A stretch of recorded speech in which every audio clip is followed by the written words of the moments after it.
Hi, everyone. Thank you for joining us for another episode of Be Better with myself, Ginger Wilcox. I am thrilled today to welcome Tommie Wehrle, Senior Learning Instructor at Better Homes and Gardens Real Estate, and also VP of the Alliance. Tommie, welcome. Thanks. I'm thrilled to be here with you today. I'm so excited to talk to you today. Your expertise in fostering inclusive environments is invaluable, and we're really excited to have you here to tell us more about some of the work that you're doing. In a world where inclusivity is not only the right thing to do, it is really key to business success, and real estate professionals really stand at the forefront as ambassadors of change. So we are very excited and think it's really crucial for us at Better Homes and Gardens Real Estate to not only support DE&I organizations, but also to be proactive participants and allies.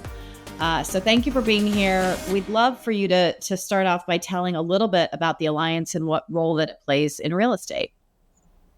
Well, perfect. I'd be happy to, because I'm going to be their president in 2026, so I should be really happy about talking about the Alliance. So first of all, it's only 4 years old, or young, as you could say. We have 4,000 members. I would say almost 30% of the members are allies, which is really important to us because we can't do anything without our allies, right? And it's a real estate association, just like the other real estate associations.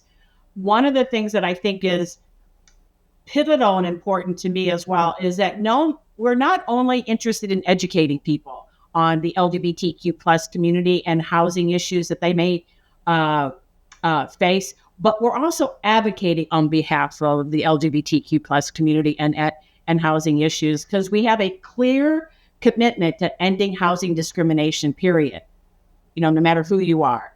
And so we spend a lot of time doing a lot of things that forward that for all communities. And because of that, we've become a force to be reckoned with. Our voice matters, and organizations like NAR, which is a partner of ours, has listened to us and comes to us for advice. Human Rights Campaign, which is the largest gay, lesbian, bisexual, transgender lobbying group in the United States, they're now coming to us for support. And just last week, there was a phone call, a congressional phone call where 55 representatives in Congress spoke to people from the Alliance to find out more about the housing issues and how important it is for sexual orientation and gender identity to be a protected class. So people are listening to us because we've become a force to be reckoned with, as I've said before. I love that. The impact of that is significant for this industry, and congratulations on your upcoming presidency. I know that that's a huge time commitment, but the support of volunteers is something that's so critical for everything that you do. Another big focus of the Alliance, I understand, is also on sort of celebration. So tell us a little bit more about that. I'm so glad you mentioned that because sometimes we get so caught up in the advocacy and the education, because we do have an ally certification training and we do provide other kinds of training, is that we forget the fact that this month is Pride Month. And Pride Month is really focused on what happened in Stonewall almost 55 years ago. And for our community, but it's also a time for us to celebrate how far we've come. Now, we're not so naive because we've come this far that we are now noticing a pushback, and we have over 400 to 500 different pieces of legislation trying to litigate or legislate the LGBTQ plus community, but we still want to celebrate who we are and our identities and celebrate everyone, because when you look at the LGBTQ plus community, you realize we include everyone. There is somebody of some race, faith, nationality, gender in the LGBTQ plus, and that plus is really important because if you're not in the LGBTQ, you're in that plus. So we're here to celebrate all of it. I love that. I think one of the questions in some of our previous conversations that we had, I actually had asked you, how do you sort of size the support of this group? And I think that you'd said something to me like a little bit like it's sort of unsizable. And I think that probably alludes to a little bit of what you were talking about there. Well, when you mean like it's unsizable, it is the scale of the difference that our organization can make is we didn't realize it when it first opened up, when it first became it, the first 3 or 4 members. You didn't realize back then that this was going to be the kind of organization it was going to turn into. But the thing that I learned, I was raised by politicians. My father and grandfather were in politics. And I started my activism at a very early age, saving whales. But I learned, and my dad taught me a long time, one person can make a difference. One person. So if one person in the alliance, or one person who's an ally of the LGBTQ plus community, speaks to another person, who then speaks to another person, who speaks to another person, then it is a sizable difference that we can make. The important thing is people speaking up and saying something. I love that. And that's a big reason why we're doing some of these talks. So, let's talk a little bit about how some of the legislation and kind of the things happening more broadly relating to housing are impacting relocation. Some states are just not as friendly to the LGBTQ plus community. So tell us a little bit more about that. Yeah, that's the part that's been alarming and dislocating for, when you've been working towards something and you think you've made some momentum, and all of a sudden you start noticing, the laws that are being passed against you. So there are some states in our country that it's just not safe necessarily for you as an LGBTQ plus person to live in, or at least portions of the state. There are cities and urban areas where sexual orientation and gender identity might be a protected class, but the rest of the state may not be such a great idea for you to live in. But it's also our families, and families who have trans kids. And that's the piece that is so dislocating for me, is that you're somebody who has a family and you've had your child getting health care because of the fact that they are a trans child. And now that's being taken away from you. So now you have to decide, what do I do? Do I stay in this state, or do I get my kid healthcare, the healthcare that they need? And so about 12% of those relocating last year either relocated because, or started relocating because of the things that are being passed in their states, because it's just not safe for them anymore. My rabbis moved to the state next to where they currently live for that very reason, so that they could get their child health care. So it's really irony.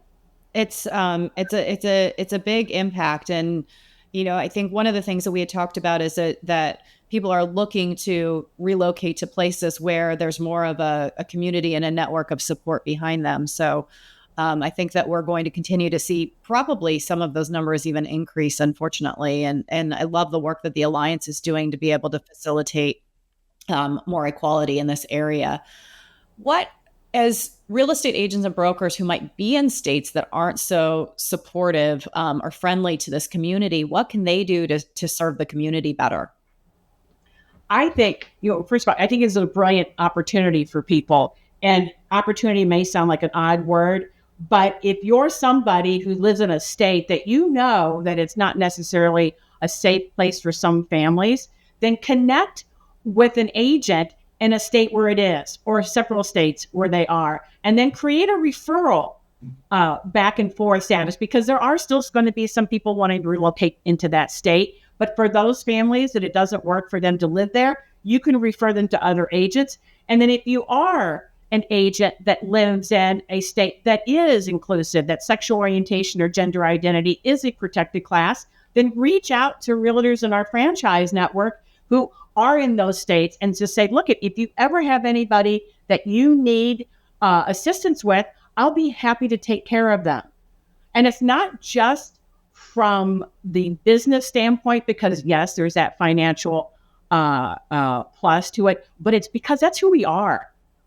That's what we do. We guide people into home ownership and in the places they feel safe. And you would be providing an opportunity for someone with some direction that could feel safe to be moving into another state. So I think it's a great opportunity for people to get connected within our franchise community to better serve the LGBTQ plus community. I love that. One of our core values at Better Homes and Gardens Real Estate is inclusion. And so, it's something that I think is really important to sort of the fabric and DNA of our network. So we appreciate that. And I think that there's great opportunities within the network and within the broader Anywhere family as well to make sure that you're working with people across all states that can provide support to the community. Speaking of Anywhere, you've been with Anywhere Real Estate for a number of years. Can you talk about the impact of Anywhere's involvement with the Alliance? Well, I don't think the Alliance would exist without Anywhere. The Alliance, the founding partner for the Alliance is Anywhere. And they have been a staunch supporter from the very moment that they started creating and developing and opening up the Alliance. So I don't think they would exist without it. My experience with Anywhere as not just part of the Alliance, but, in other aspects like ERGs, et cetera, is that our company has been, at the forefront of the support for the LGBTQ plus community. Back in 2017, our company actually was the first real estate company to sign off in support of the Equality Act. And then we didn't just say, okay, we signed it, let's just move on. No, Tanya Rue and other people with Anywhere, it was Realty at the time, went out to other real estate brands and said, hey, this is consistent with what we stand for in our real estate industry.